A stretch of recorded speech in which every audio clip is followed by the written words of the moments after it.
This is a size 16 Iris Caddis.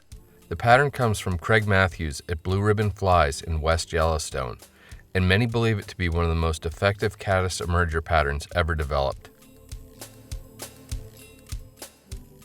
Matt Grobert, author, fly tying instructor, and host of the blog Caddis Chronicles, is going to demonstrate how he ties an Iris Caddis.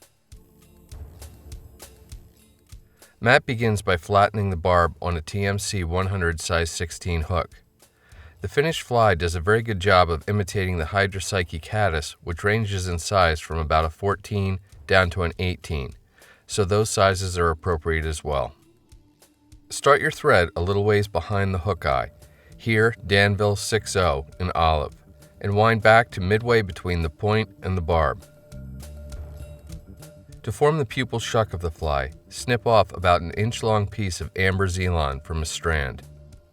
Z-lon is a very specific material and is available exclusively through Blue Ribbon Flies and Umpqua. Secure the segment to the top of the hook with a few nice tight wraps. Continue to take wraps down the bend of the hook a ways, so the shuck points slightly downward as it does with naturals. Take wraps up toward the eye to tie the remainder of the z-lon down to the top of the hook shank and create a uniform foundation for the body of the fly.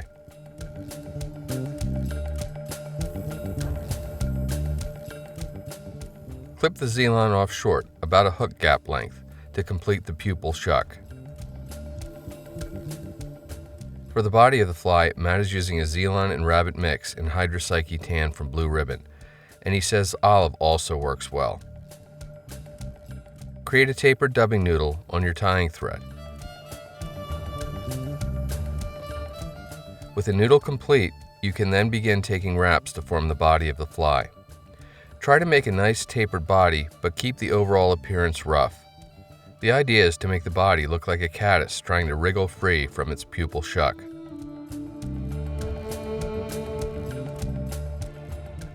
The body should end rather abruptly, 2/3 of the way up the hook shank. Now fold over the end of a length of clear crinkled z-lon to create a loop. Place the loop flat over the top of the fly and take a wrap to hold it in place.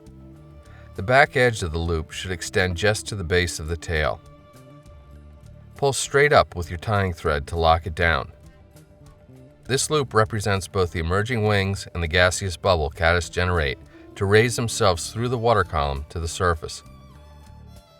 Snip the excess z-lon off at an angle close to the hook, and then bind it down and cover the butt ends to form a nice foundation for the thorax of the fly.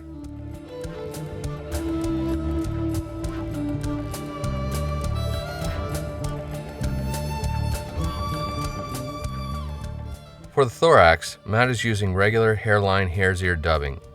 By pulling the fibers apart horizontally and then putting the two piles back together, he is roughly aligning the fibers in the same direction. In the textile industry, this process is called carding. While holding onto the pile, apply a thin film of real sticky wax to about 2 inches of the tying thread.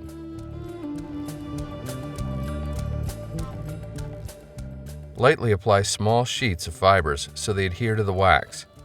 This is referred to as touch dubbing. Don't worry if the hairs and fibers aren't perfectly uniform on the thread. You just don't want to clump it on too heavy. Keeping the dubbing noodle and your tying thread fairly short here will make the next step in the process easier by giving you more control. Starting back near the wing, begin wrapping your thread and dubbing forward, folding the hair and fibers back as you go to make a nice buggy looking thorax. And yes, it really should look this raggedy. Wet your fingertips and pull the dubbing back to get a few clean wraps behind the eye.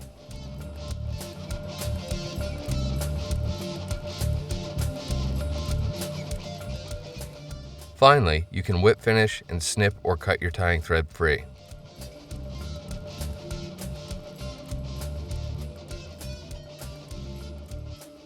And that's your completed Iris Caddis.